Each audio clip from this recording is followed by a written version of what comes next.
नमस्कार दोस्तों, आपके अपने YouTube चैनल जीवनदान जीके में आपका फिर से स्वागत है। दोस्तों, हम संविधान के बारे में पढ़ रहे थे और संविधान निर्माण प्रक्रिया के बारे में हमने पढ़ा।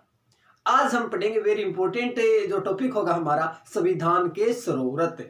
जो कंपटीशन एग्जाम में उसमें पूछा जाता है कि ये जो स्रोत है कहाँ से ग्रहण किया गया है, क्योंकि भारत का जो संविधान है इसे उधार का थैला कहा गया है, क्योंकि जो स्रोत अन्य देशों से ग्रहण किए गए हैं। तो आज इस क्लास के अंदर हम ट्रिक के आधार पर वो सारे के सारे स्रोत जो अन्य देशों से ग्रहण किए गए हैं उनके बारे में पढ़ेंगे। जो भी होगा इस क्लास के अंदर ही याद करेंगे, तो ध्यान रखना है आपको और साथ साथ नोटबुक में जरूर ऐड करना है। तो चलते हैं उन स्रोतों के बारे में पढ़ते हैं कि अन्य देशों से ग्रहण किए हैं। तो देखिए, जो हमारी पहली ट्रिक है तो वो है ई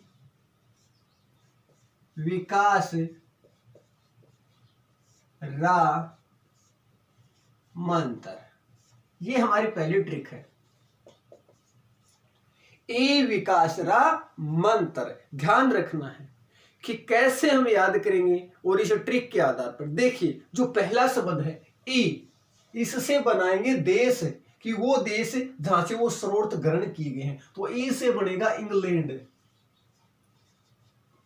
इंग्लैंड, या बात करें ब्रिटेन, इसी का दूसरा नाम। इंग्लैंड का दूसरा नाम क्या? ब्रिटेन। अब बात करेंगे अगले स्रोत कौन सा, कैसे ग्रहण किया गया है। ई इकहरी नागरिकता, इकहरी नागरिकता। देखो, नागरिकता की बात करेंगे तो भारत के संविधान का भाग 2 और अनुच्छेद 5, 6 लगाकर 11 तक नागरिकता का प्रावधान है।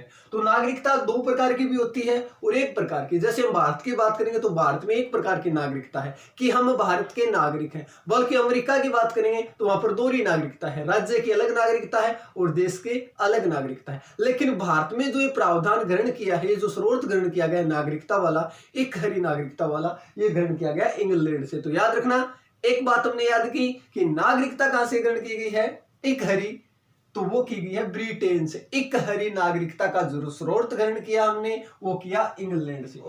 वी से हम बात करेंगे, वी से क्या बनेगा? वी का मतलब होगा विधि का शासन, विधि का शासन, कानून। विधि का मतलब होता है कानून, कानूनी शासन, कि कानून की दृष्टि से सब सम्मान है। ये जो प्रक्रिया हमने ग्रहण की, ये भी कहां से की है? ब्रिटेन से ग्रहण की है। उसके बाद अगला शब्द उठाइए, का से बनाएंगे कार्यपालिका की शक्ति, कार्यपालिका की शक्ति। कार्यपालिका क्या है दोस्तों?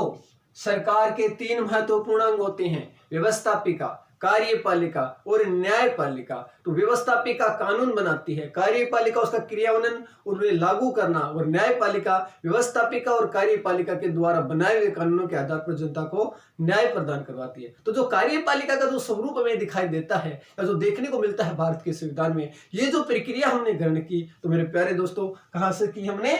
ब्रिटेन से या इंग्लैंड से ग्रहण की। उसके बाद में स उठाएंगे, से का मतलब संसद, संसद, संसदीय प्रक्रिया। और जो ब्रिटेन है ना, इंग्लैंड, इसे संसदों की जननी कहा जाता है, संसदों की जननी। कि जो भी संसद है देशों में, तो उसकी जननी जो मानी जाती है ब्रिटेन को मानी जाती है। तो संसद का शासन, लोकसभा और राज्यसभा का जो स्वरूप और राष्ट्रपति से मिलकर जो भारत की संसद बनी है, भारत के संविधान के अनुच्छेद 79 में ये वर्णन है कि भारत में एक संसद होगी जो लोकसभा, राज्यसभा और राष्ट्रपति से मिलकर बनेगी। ये जो संसदीय प्रक्रिया अपनाई गई है भारत में कि संसद के आधार पर जो शासन व्यवस्था है हमारे देश में, ये भी हमने कहां से ग्रहण की है? ब्रिटेन से ग्रहण की है। तो संसदों की जननी किसे कहा जाता है? ब्रिटेन से, ब्रिटेन को कहा जाता है। देखिए, ई से देख लिया, वी, का और से। उसके बाद में राष्ट्रपति, रा से बनाएंगे राष्ट्रपति की संवैधानिक स्थिति, राष्ट्रपति की संवैधानिक स्थिति। कि राष्ट्रपति है, इसका जो पद है, इसके बारे में जो प्रावधान है, ये जो भी हमने स्रोत ग्रहण किया, राष्ट्रपति के बारे में जो प्रावधान हमने ग्रहण किए, वो भी कहां से ग्रहण किए हैं? इंग्लैंड से ग्रहण किए हैं। और उसके बाद में लास्ट जो शब्द है हमारा मंत्र, मंत्र से बनाएंगे मंत्री परिषद, मंत्र से क्या बनाएंगे, मंत्री परिषद। तो मंत्री परिषद का जो स्वरूप, देखो राष्ट्रपति के कार्यों में सहयोग करने के लिए एक मंत्री परिषद होती है और उस मंत्री परिषद में 3 प्रकार के मंत्री शामिल होते हैं, कैबिनेट स्तर के मंत्री, राज्य मंत्री और उप मंत्री। जो भारतीय है हमारा, इसमें जो मंत्री परिषद का जो स्वरूप में दिखाई देता है वो हमने ग्रहण किया है इंग्लैंड से। कहां से ग्रहण किया, इंग्लैंड से। तो ये जो बातें थी मुख्य, एक हरी नागरिकता इसे बनाया इंग्लैंड से, उसके बाद में विधि का शासन इंग्लैंड से, कार्यपालिका की शक्तियां इंग्लैंड से, संसदीय प्रक्रिया इंग्लैंड से, और राष्ट्रपति के बारे में संवैधानिक स्थिति इंग्लैंड से, और मंत्री परिषद के बारे में भी कहां से हमने ग्रहण किया, इंग्लैंड से। ये दो मुख्य बातें थी, सिर्फ एक सूत्र के माध्यम से, ए विकास राम मंत्र, इतनी बातों को हमने याद किया। तो सारा का सारा हम क्लास के अंदर याद करें, सिर्फ थोड़ा सा ध्यान देना है, अच्छी तरीके से हमारी क्लास चलेगी। साथ साथ नोटबुक में जरूर ऐड करें, और जो कोई भी किसी प्रकार की समस्या आती है तो आप कमेंट करके जरूर बताएं मेरे, क्योंकि जितना आपका सहयोग रहेगा उतनी अच्छी हमारी क्लास चलेगी। ठीक है, आपका सहयोग इसी तरीके से बना रहेगा ना तो और रोमांटिक तरीके से हम क्लास चलाएंगे, क्योंकि सहयोग से ही सब कुछ होता है। उसके बाद बात करते हैं, ज्यादा बातें न करते हुए, अगली ट्रिक के बारे में। तो देखिए, जो अगली हमारी ट्रिक है उसके बारे में बात करते हैं कि अन्य स्रोत हैं उनके बारे में भी हम बात करेंगे। तो वो है अन्याय की पुनः उपमा लो। अन्याय हो गया है, इसकी पुनः दोबारा से उपमा लेनी है, जानकारी लेनी है। तो ये जो ट्रिक है ये भी हमें बताएगी कि कौन सी चीज कहां से ली गई है। पहला शब्द उठा लीजिए और बना लीजिए उस देश का नाम। तो पहले से बनाएंगे अमेरिका, ऐसे क्या बना दिया दोस्तों, अमेरिका। अब वो बातें पढ़ेंगे जो अमेरिका से ग्रहण की गई हैं। ऐसे उठा लीजिए अधिकार, वेरी इंपॉर्टेंट अधिकार, प्रत्येक कंपटीशन के एग्जाम में पूछे जाते हैं प्रश्न।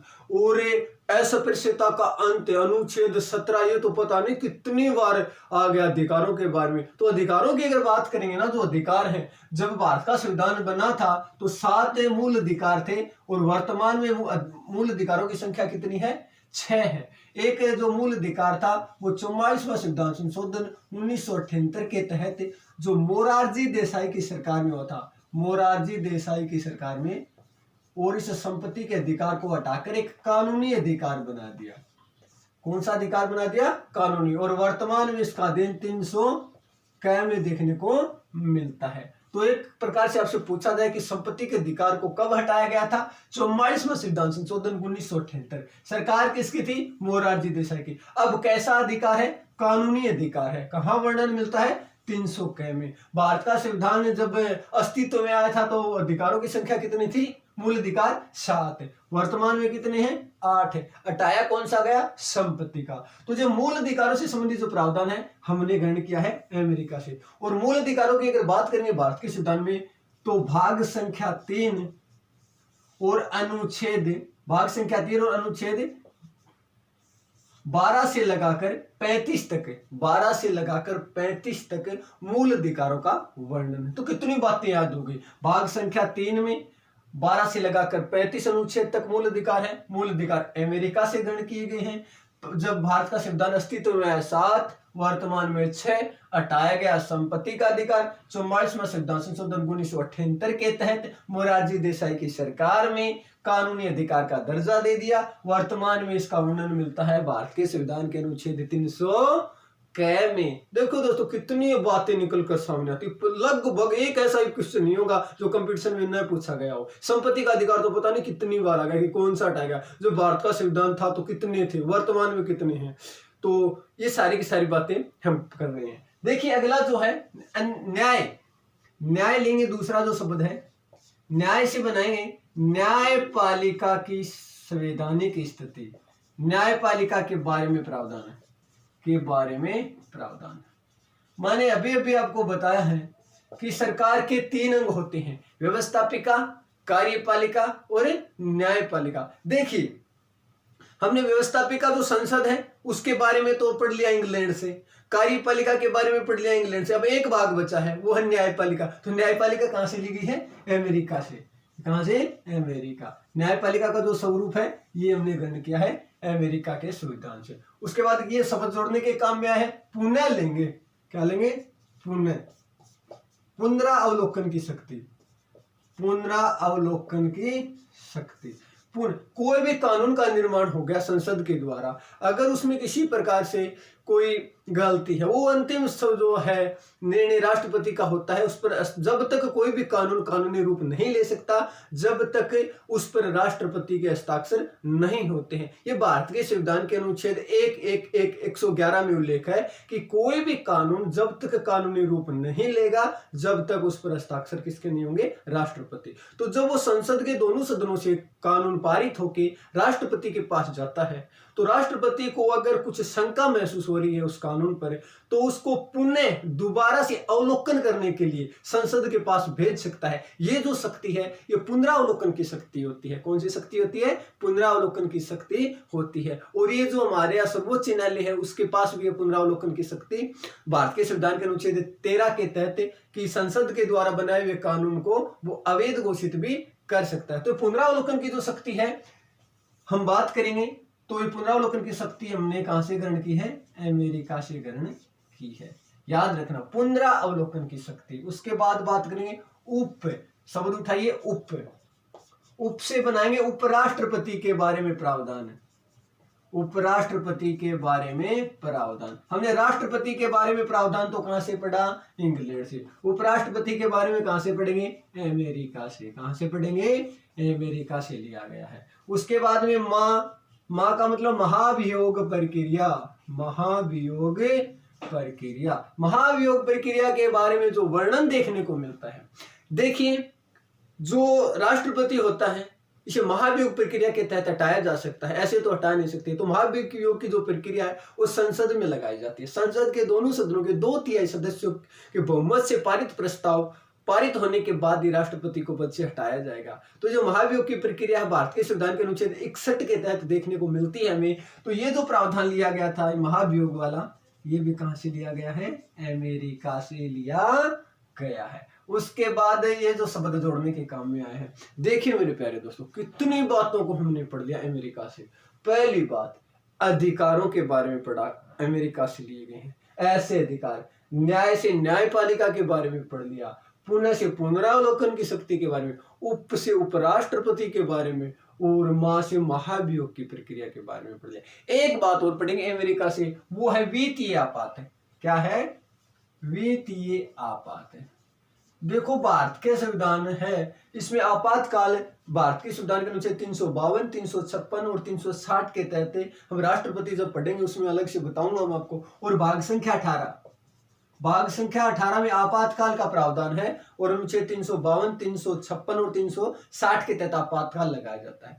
352 आंतरिक अशांति, सशस्त्र विद्रोह और बाह्य आक्रमण जब कंडीशन होती है देश में, तो 352 लगेगा। किसी भी राज्य की सरकार अगर संविधान के अनुसार नहीं चल रही है, अगर राष्ट्रपति को ऐसा स्वाधान हो जाता है, तो वहां पर 356 लगेगा। और वित्तीय संकट आ जाता है देश में, धन की कमी आ जाती है किसी भी कारण से, जैसे वर्तमान में कोरोना को लेकर ऐसी स्थिति बनी हुई है, तो वहां पर 360 की प्रक्रिया लगाई जाती है। तो जो वित्तीय आपात का जो प्रावधान लिया गया है वो भी अमेरिका से लिया गया है। वित्तीय आपात का प्रावधान कहां से लिया गया है, अमेरिका से। और आपातकालीन शक्ति की बात करेंगे ना, तो वह जर्मनी से ली गई है।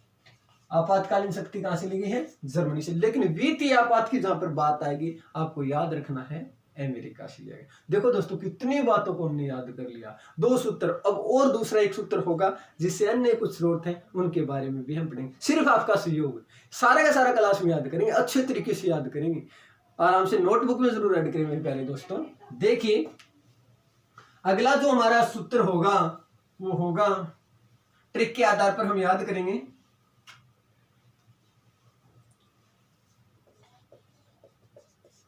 निया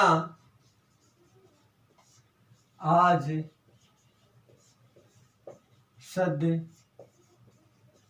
समास को गफा करूं। मियां आज सद समास को गफा करूं। देखो पहले 2 सूत्रों में तो पहला शब्द उठाया था, लेकिन इसमें थोड़ा सा ध्यान रखना, ज्यादा नहीं रखना। पहला शब्द तो ये बताएगा कौन सा सरोर्थ लिया गया है, और दूसरा शब्द ये बताएगा कहां से लिया गया है।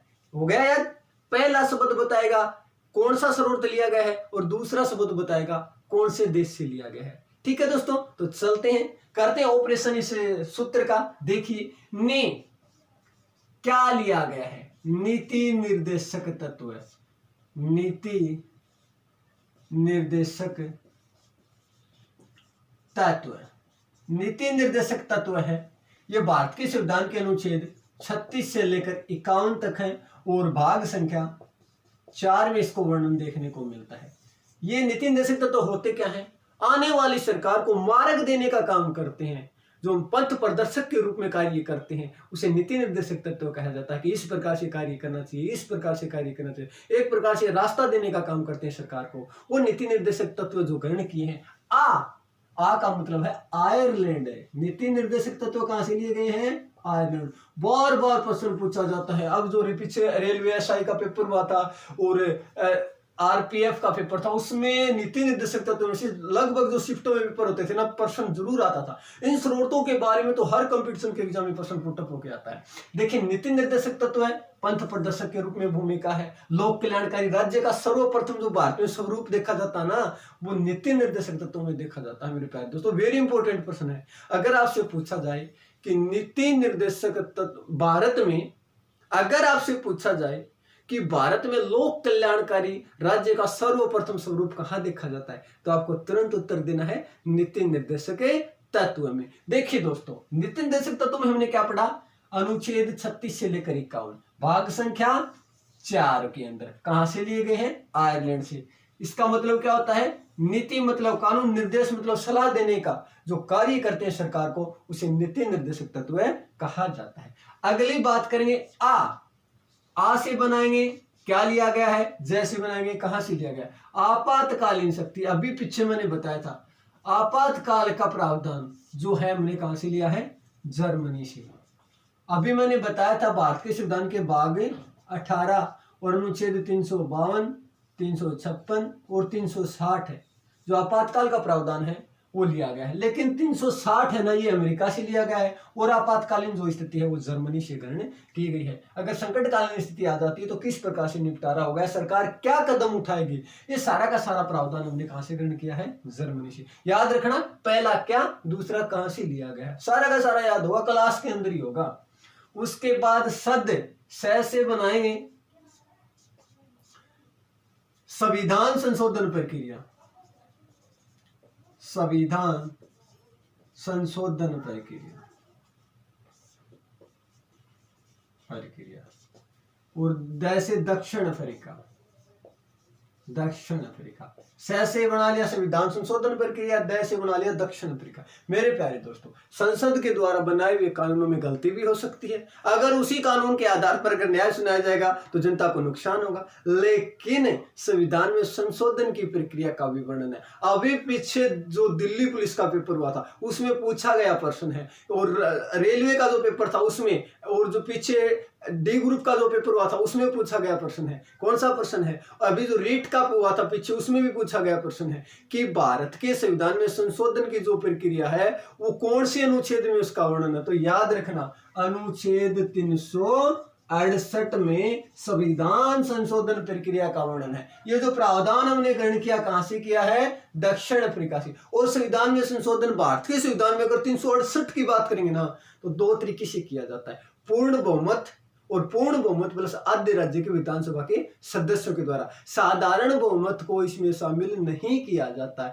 तो भारत के संविधान में 368 के तहत संशोधन कितने प्रकार से होता है, 2। वैसे बात करेंगे तो 3, पूर्ण बहुमत प्लस आधे राज्य के विधानसभा के सदस्य और साधारण बहुमत। लेकिन अगर आपसे कोई पूछे कि 368 के तहत संशोधन प्रक्रिया कितने प्रकार की है, तो 2 प्रकार की, पूर्ण बहुमत और पूर्ण बहुमत प्लस आधे राज्य के विधानसभा के सदस्य। पूर्ण बहुमत संसद के दोनों सदनों का और पूर्ण बहुमत संसद के दोनों सदनों प्लस आधे राज्य के विधानसभा के सदस्य। ऐसा जो वर्णन है अनुच्छेद 368 में। याद रखना, संविधान संशोधन प्रक्रिया का वर्णन कौन से अनुच्छेद में, 368। प्रक्रिया कहां से ली गई है, दक्षिण अफ्रीका से। संविधान में संशोधन करने की शक्ति किसके पास है, संसद के पास है। कौन कर सकती है, संसद कर सकती है।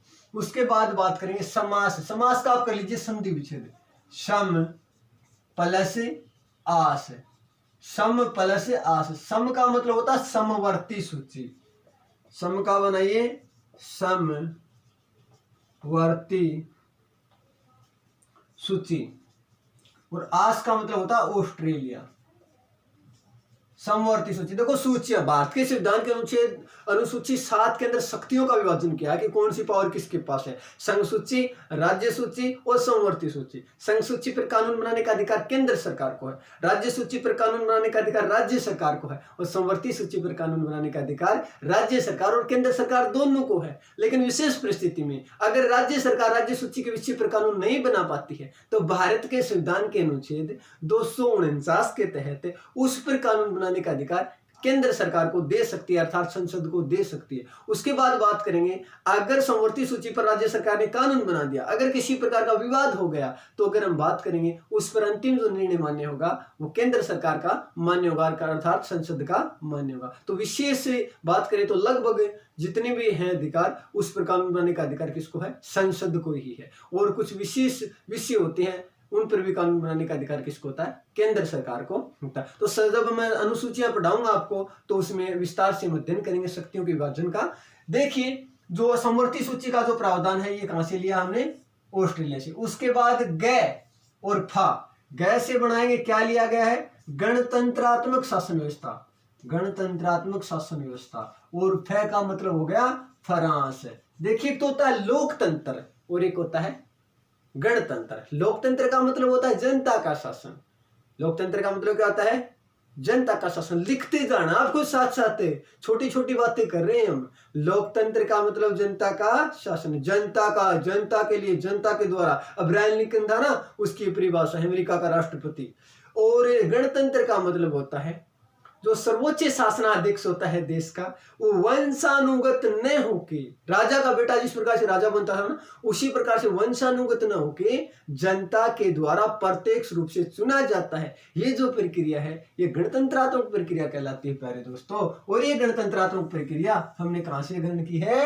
फ्रांस से ग्रहण की है। उसके बाद में बात करेंगे क और रू, कैसे बनाएंगे? कर्तव्य, और रू से बनाएंगे रूस। वेरी इंपॉर्टेंट प्रश्न। जब भारत का संविधान अस्तित्व में आया तो कर्तव्यों की संख्या कितनी थी? बताइए। एक भी नहीं था। जब भारत का संविधान अस्तित्व में आया तो कर्तव्य एक भी नहीं था। तो कब जोड़ा गया? याद रखना, 42वां संविधान संशोधन 1976, इंदिरा गांधी की सरकार में कर्तव्यों को जोड़ा गया।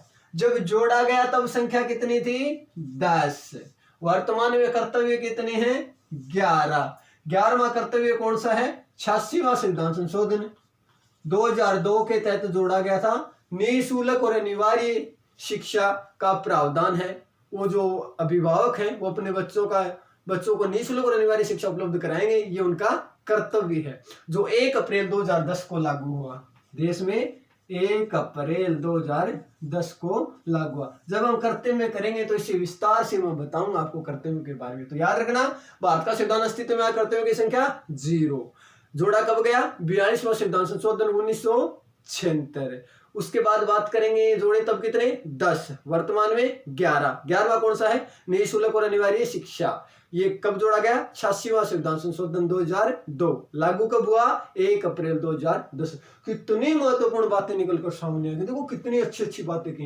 एक भी ऐसा प्रश्न नहीं जो कंपटीशन के एग्जाम में न पूछा गया, और सारा का सारा हम यहाँ पर कर रहे हैं मेरे प्यारे दोस्तों। उसके बाद हम बात करेंगे थोड़ी और, एक है संघात्मक शासन व्यवस्था। संघात्मक शासन व्यवस्था, संघात्मक शासन व्यवस्था कनाडा से ली गई है।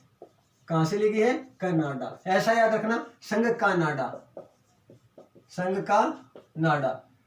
तो संघ है, इसका नाडा, तो कनाडा। संघात्मक शासन व्यवस्था। देखिए, भारत के संविधान के अनुच्छेद भाग 1 और अनुच्छेद 1 में कि भारत राज्यों का क्या है? संघ है। भारत राज्यों का संघ है, इसीलिए केंद्र सरकार और राज्य की शासन व्यवस्था जो मिला हुआ जो संघ है, इस प्रकार की जो शासन व्यवस्था है, जो प्रक्रिया है, इसे संघात्मक शासन व्यवस्था कहा जाता है। तो संघात्मक शासन व्यवस्था का जो स्वरूप हमने ग्रहण किया वो कहां से किया है?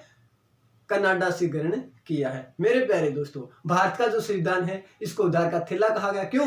देखो कितने शरारतों के बारे में मैंने ग्रहण कर लिया, और जो कुछ बातें अगर रह गई, कुछ शरारतें, तो मैं अगली क्लास में आपके सामने लेके आऊंगा। और मेरे प्यारे, आप देखिए, देखने के बाद अगर कुछ अच्छा महसूस कर रहे हैं तो क्लास को लाइक कीजिए, शेयर कीजिए, सब्सक्राइब कीजिए। मिलते हैं अगली क्लास में। धन्यवाद।